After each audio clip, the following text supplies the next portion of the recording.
Helo, croeso ato ni eto am rifin arbennig o Anifeiliaid Anhygoel. Heno mi fyddan ni'n trafod y Yoda bat. Ia, Yoda. Chi'n gwybod Yoda o'r ffilm Star Wars? Anifeiliaid Anhygoel a hyll.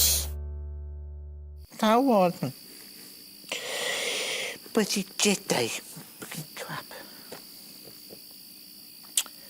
Mon 4 mlynedd sy'n yna ers i'r cradur yma gael ei ddarganfod, sy'n neud i chi feddwl a ydi o fel rhyw gymeriad arbennig o'r ffilm Star Wars, a ydi'r ffilm Star Wars yn fwy realistig neu da ni yn ei gymeryd amdan.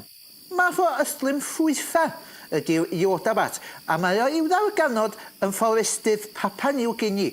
Wel, mae fforestydd Papua New Guinea yn reit anghysbell, a'r unig ffordd i fynd yna ydi drwy hofrennydd. Mae'r Yoda bat mor dwyn.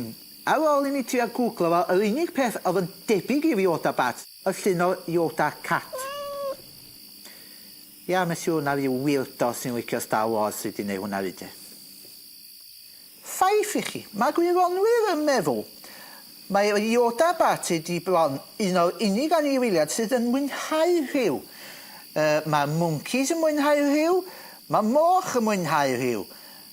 Mae Yoda bat yn mwynhau rhyw yn oll hon. Di rawr sy'n maen nhw'n gwybod chwaith. Mae'n mynd i siarad na di. Mynd i deud, codi bawd. Tanio sigaret ar ôl goffan, diw. Dwi wedi. O, siwch yn neud. Dwi wedi cael e-bost fan hyn gyn Lwtio o Pentref Oelas yn gofyn fi ddynwarad yr Yoda bat. Ni, trio.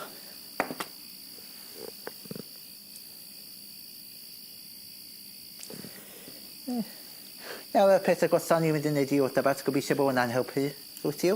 Dowch yn ôl wthnos nesaf lle fyddan ni'n edrych ar fwy o Anifeiliaid Anhygoel. Anifeiliaid Anhygoel a hyll. Fucking Star Wars, Fucking rubbish. Mynd i ti di ffeindio allan o'r boi dyna di dado. Na fo, mae'n ffinis, mae sy'n dyli. Fucking neighbours, neu standard, efo fucking spaceships. Fucking crap.